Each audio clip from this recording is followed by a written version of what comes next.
What piece of media is just straight-up propaganda? Undercover boss. At this point, any worker should know if they see a middle-aged white guy or woman with a bad wig, makeup, and a camera crew behind them should be able to figure out they're an undercover boss. Anything dealing with forensics. A job in forensics is boring. You know when they match a fiber sample and can exclude it from 5,000 other samples? Someone had to compare the fiber in question 5,000 times and say, nope, next. Not to mention, the paperwork required is painful. Source, 3 years working in forensics. To this day my signature looks like a doctor's from all the chain of custody documents I had to sign. Any news targeting stock owners. Not the big companies, but the private people who have a few $1,000s worth or less. The way it works is some scandal comes out and it's designed to make people panic and sell, swinging the price down by a lot, sometimes half the price. Then big companies buy up billions of dollars worth and this swings the price back up. Then they sell it again, making a fortune. I love Top Gun. It's a huge guilty pleasure of mine and I can't wait to see Maverick in theaters. That being said, it is 1000% propaganda for the Navy, to the point where the Navy had a lot of say in the script and they set up recruitment booths outside the theater. Yvonne E.H.T. Neoy. The Internship, 2013, just wedding crashes but taken over by our Google overlords. Praise be. I recognize it's a huge ad, but I still love it. I still say, on the line, every now and then. The movie, Reefer Madness. Terrible movie, but hilarious today. The Wizard, 1989. American Sniper. I'm still mad that I got tricked into thinking it was a movie about PTSD. They really took the Punisher and F'd up the message. Castle Asterisk. There are criminals out there who RP and murder and steal and are untouchable by the law, so I will deal with them. The Cops Asterisk. Hell yeah, Punisher, show them how it's done. Castle Asterisk. Guns down a bunch of corrupt cops. Cops Asterisk. No, not like that. Feel-good stories, like 8-year-old kid saves up $3,000 by working to help sister afford her surgery. It's really rather depressing that a kid has to raise money because the family can't afford necessary medical care. It just shows how broken the system is. America's Got Talent. It promotes the idea that talent goes hand in hand with struggle, so much so that genuinely awful acts make it through on the strength of their sob story. People have a hard enough time accepting the work that goes into being a creative without having to attach a tragic backstory to it. I watched Eurovision for the first time this year, and my favorite part was I didn't have to sit through I was born with an incurable disease that was miraculously healed when my mother gave me all her vital organs. Story. American Sniper. Chris Kyle didn't kill or encounter either of two villains, and it treats his accounts of other elements as fact when he's been proven a liar in court. Hopefully he was lying when he bragged he shot New Orleans looters from atop the Superdome. Day planners. They always have an agenda. 90% of media you are exposed to is owned by one of 4 or 5 companies, may even be 3 now. The same companies that make your movies and TV shows make your news. News falls into 3 categories. Clickbait. We're selling advertisements. Use the headline that generates the most outrage and keeps the most viewership. You'd think this would be the most harmless, but they're actively distorting the truth to whatever narrative is most profitable. This is especially harmful when covering mass shootings, terrorist attacks, etc. Making the body count the headline and providing 24/7 coverage of the shooters themselves inspires more shootings to occur. They may as well be advertisements to the unhinged commit horrible atrocities. Your name and your beliefs will be remembered forever. People who were unhinged by the rage bait news they pumped out in the first place. Depending on your news source, you can live in an information bubble completely isolated from people who get their news elsewhere.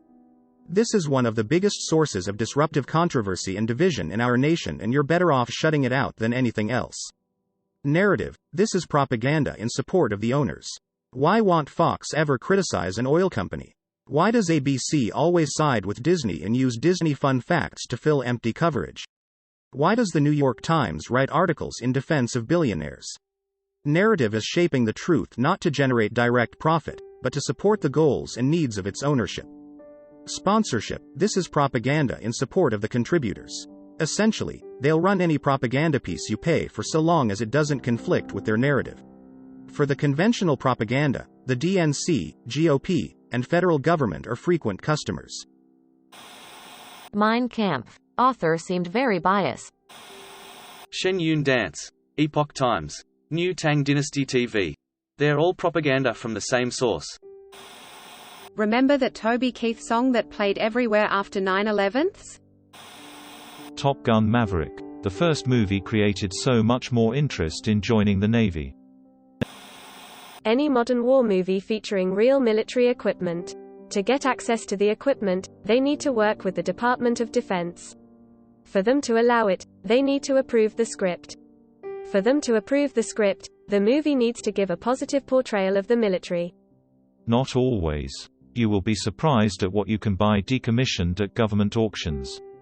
There are people who dedicate their entire career to picking up everything from tanks to anti-aircraft guns.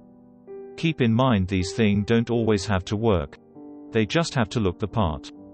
With guns, almost everything not being fired is an airsoft gun, and you have armorers whose job it is to get the other big stuff. You also have entire departments dedicated to building things.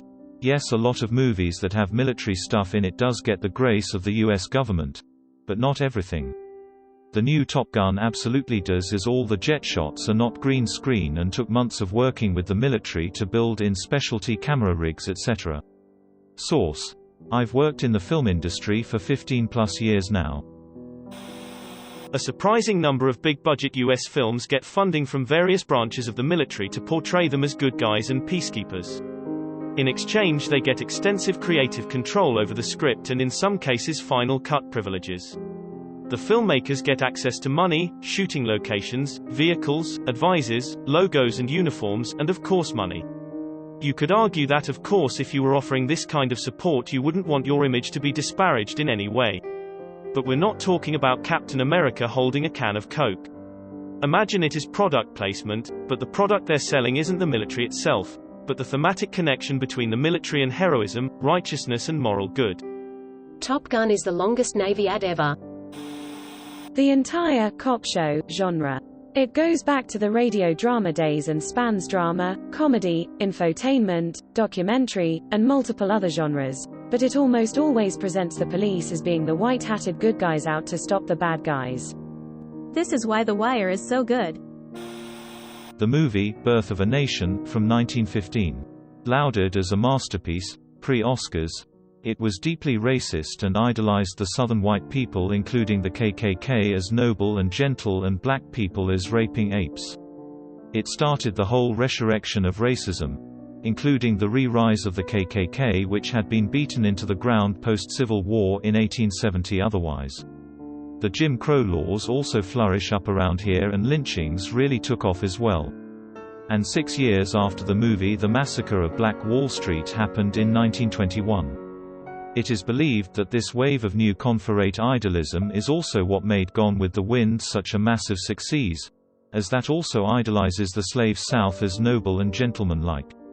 At the premiere of Gone with the Wind, the lead black actress was not invited, and for the Oscars, she was invited but had to sit in the very back, outside the limelight, even though she won an Oscar. At the premiere, though, they did invite CONFERATE veterans as guests of freaking honor, in their goddamn uniforms. This is straight up on film from the premiere. D-ads TBH. You don't realize that until you talk to people outside of America about commercials and ads. Our advertisements pushing DG for every single ailment are just propaganda for Big Pharma. Disclaimer, not an anti-vaxxer or anything, I trust the science, I just would rather take sativa edibles than get onto some anxiety medication named amphiproxogarbajournesine. I think it's kinda sick how we market medications.